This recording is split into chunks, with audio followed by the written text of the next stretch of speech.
Alrighty, products I'm using before I do an oil change. Now, not really one for Valvoline, but in this case it was on special and it's got the right requirements in it, so I went with that because of the bargain. For the Tarago van, they recommend that the SAE 15W to 30 is what's required, depending on temperatures. In my case, 15 to 40, as temperatures get above 35 in summer where I am, and 15 because temperatures do get to minus 15 rather, where I am as well. Now, I don't know about the API SL. The brand in the manual says that I should be using SG or better, so I'm hoping SL is better. The oil filter. Okay, difference between this one and the Ryko was this one had a better read up. Other than that, I think they both do the same job. This one was about $2 cheaper, I'd say. I went with this one, better read up, cheaper price. This product, never used before. I'm hoping that this stop leak seal expander does what it's made out to be. I've got a few oil leaks. I've got a minor oil leak behind my rear main seal, which is my main concern that I'm hoping this fixes. The others is the O-ring around my distributor and my rocket cover gasket, which if this doesn't fix that, I don't really care. Only a couple of bucks to buy new gaskets anyway to fix them. So after going on the long drive I'm about to do, I'm hoping that this here does its job, and by the time I reach my destination I shouldn't have an oil leak in my rear seal anymore. More information about that later.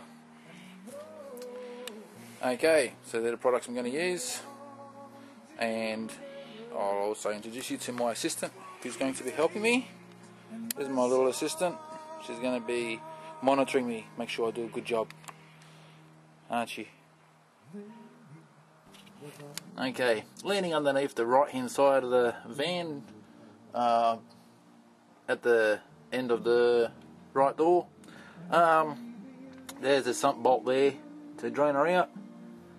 I'm on pretty flat terrain, so just going to do it where I'm sitting. Okay, I'll give the oil filter here, which is a SCO 818, also the Z418, not 818, the SCO 418, but the Z418 is the same in the Ryko brand for the Tarago 92, from 1990 to 2000 I think it was. Anyhow, you can check that out. Alright, faithful assistant, have a look at that, make sure it's all good. Well, I'll start the van, give her a bit of a warm up. Okay, underneath the front bonnet, you'll see here there's an oil reservoir. Now, doesn't say anything in the workshop manual about this when changing the oil. Now, obviously this will need to be drained as well as the motor. No good putting old oil with new oil. Okay, so in this case I'm going to take the cap off, and hopefully it drains out with the rest of the motor when draining it out. Otherwise I'll have to do that part differently. Okay, so now the cap's off, and I'll go over to the passenger seat, bring the chair back to take that oil cap off. Yeah, front passenger seat, got my oil cap there.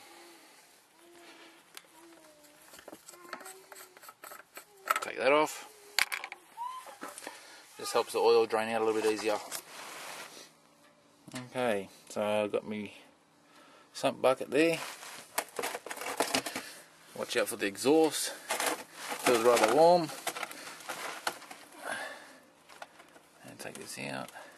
Now I apply a bit of pressure to the nut at the same time as turning it out, So I can feel now that it's loose, ready to pull out.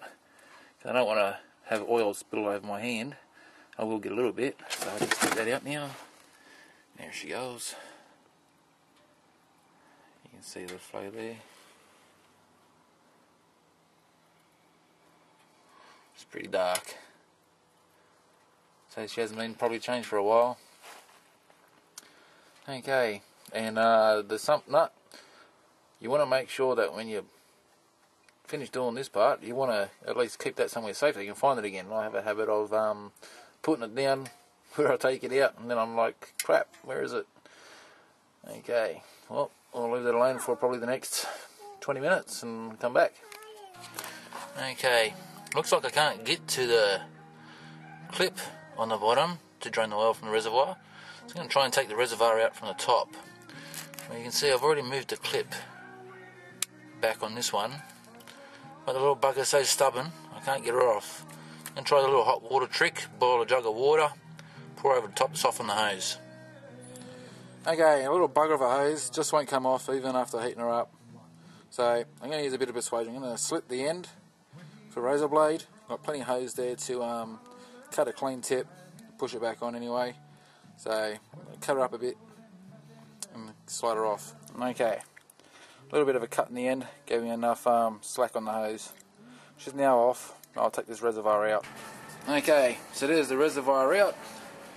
Okay, there's the reservoir there. Got it upside down in a cardboard box just to get the leftover oil out. Just wanted the oil to soak into something while it drains out, and I can chuck that away properly too. At the front of the motor, you'll find the oil filter. Just have to get underneath the car to do this. I'm going to just try to undo that by hand if I can. You really should need a tool that does this, but I'm just going to try and do it by hand, and if that doesn't happen I'm just going to slam a screwdriver through it and turn her out. Okay, there's the oil filter out. Looks like some cheap Kmart brand to me, I don't know, but as you can see there, it's also a Z418, so definitely using the right one. Okay, ready on there. I'm ready to put it back on.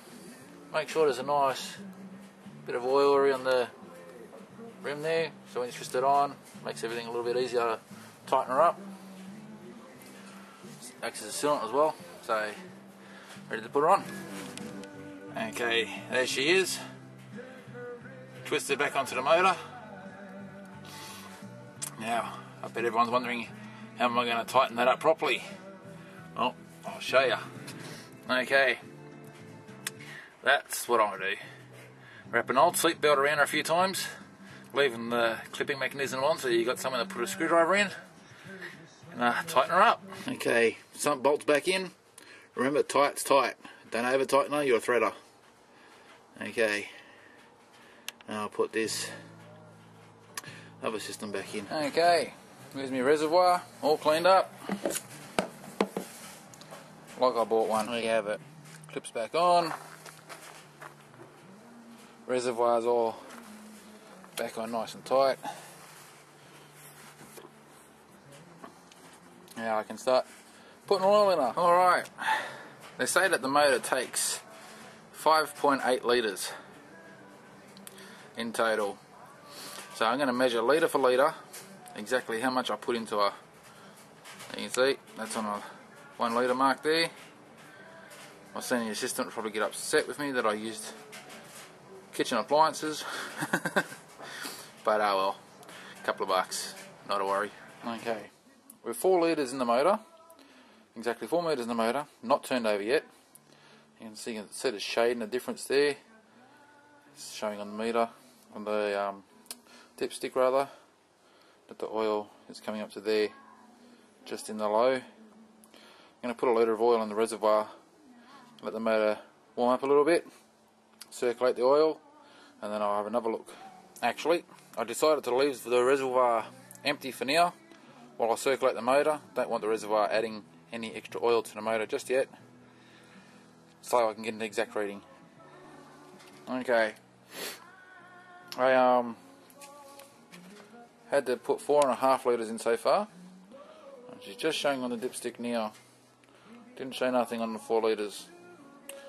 So from this point in, I'm going to do 200ml at a time until I get the right reading. Okay, at 5 litres exactly in her. You see where the oil mark there is, hopefully. Where it shades there. Exactly 5 litres of oil circulating the motor. After each time I add oil, I'll circulate the motor for about a minute. That's where it's up to right now, so it looks like I could probably do another litre. I'll still do it at 200ml until I'm full to find out exactly how much oil this baby takes. Okay, with 200ml less, it was underneath the full, so I'll put the last 200ml in and bring me just a little bit over full. Not too much though. And once I put this sealant stuff in, it's probably going to bring me up to here somewhere, but that's alright. Give me a bit of bottom end pressure, not too much, but I'm counting on that a little bit of oil leaking out, and whatever doesn't leak out over the next couple of days I'll end up draining out anyway, just to bring it back below, but that little bit's not going to hurt the motor none. Alright, gonna add some of this Liquid Intelligence, the Smart solution. See if this is going to do any good. Now, another household appliance, baby bottle. It says a 20ml of Liquid Intelligence to every litre, so that would equal 120ml to the 6 litres I've already added to the motor. So I figured closest measurement I got, 125ml. And don't worry, I'll wash the bottle before I put baby's milk back in it. Just kidding, it's a rubbish bottle. Just gonna throw it out anyway. Alrighty. Okay, reservoir has 2 litre mark on it, so I poured 2 litres into it exactly, and beautiful. So even that's right. If you're wondering why she's all wet, so I spilt a bit of oil while I was pouring her in, so I gave her a bit of a degrease, get rid of that oil. And the fun part at the end, always remember to clean your tools, don't let them loose, put them back where they belong, clean them up, look after your tools too, respect.